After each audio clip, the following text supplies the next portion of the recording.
Hello friends, ചെമ്മനീർ പൂവിന്റെ പുത്തൻ promo റിവ്യൂയിലേക്ക് എല്ലാ കൂട്ടുകാർക്കും സ്വാഗതം. അങ്ങനെ സച്ചിയുടെ വണ്ടിയുമായിട്ട് വന്ന ആ പോലീസുകാരനോട് അരുണ് പറയുന്നുണ്ട്, താനും ഞാനും അല്ലാതെ ഈ കാര്യം മറ്റൊരാളെ അറിയണ്ട. അല്ലെങ്കിലും ഞാൻ SI സാറെ വിളിച്ചു പറഞ്ഞിട്ടുണ്ട്, എന്നെ അയാൾ മനഃപൂർവ്വം കൊല്ലാൻ വേണ്ടിയിട്ട് നോക്കിയതാണ്. SI സാർ അത് വിശ്വസിച്ചിട്ടുണ്ട്. ഇനി അവന്റെ കാര്യം പോക്കാടോന്ന്. അതേസമയം നമ്മുടെ രേവതിയുടെ കൂടെ മാല കെട്ടുന്നിടത്ത് നോക്കിയിരിക്കുകയാണ് സച്ചി. അത് കണ്ട് നമ്മുടെ ചന്ദ്ര ഇങ്ങനെ ചിരിക്കൂട്ടോ. എന്നിട്ട് അവിടെ അടുത്ത് വന്നിരുന്നിട്ട് പറയും, ഇനിയിപ്പോ നീ മാല കെട്ടുന്നതൊക്കെ ഇവൻ കൊണ്ടു കൊടുത്തോട്ടെ, മാത്രല്ല നിന്റെ ജോലികളൊക്കെ ഇവനെ കൊണ്ടും ചെയ്യിച്ചോ. അടുക്കള ജോലിയും അലക്കൽ ജോലിയും എന്തു പറഞ്ഞാലും ഇവൻ കേൾക്കും. ഇവൻ ഏതായാലും പണിയും കൂലിയും ഒന്നും ഇല്ലല്ലോന്ന്. അത് കേട്ട് ആകെ നാണം കെട്ടിയിരിക്കുകയാണ് നമ്മുടെ സച്ചി. ശേഷം നമ്മുടെ രേവതി ആണെങ്കിൽ പോലീസ് സ്റ്റേഷനിലോട്ട് പോട്ടോ.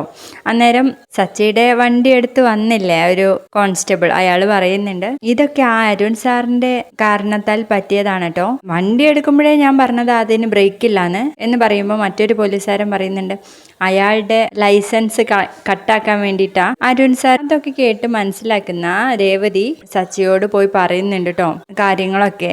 അന്നേരം നമ്മുടെ സച്ചി പറയാം, അപ്പൊ എല്ലാരും കൂടി ചേർന്നിട്ടുള്ള കളിയാണ് സച്ചിയേട്ടാ, ഇത് നമുക്ക് SI സാറോട് പറയാം, അയാളൊന്നിങ്ങ് വന്നോട്ടെ എന്ന് പറഞ്ഞ് നിൽക്കുന്ന ഒരു അടിപൊളി പ്രമോ ആയിരുന്നു കേട്ടോ ഇന്നത്തേത്.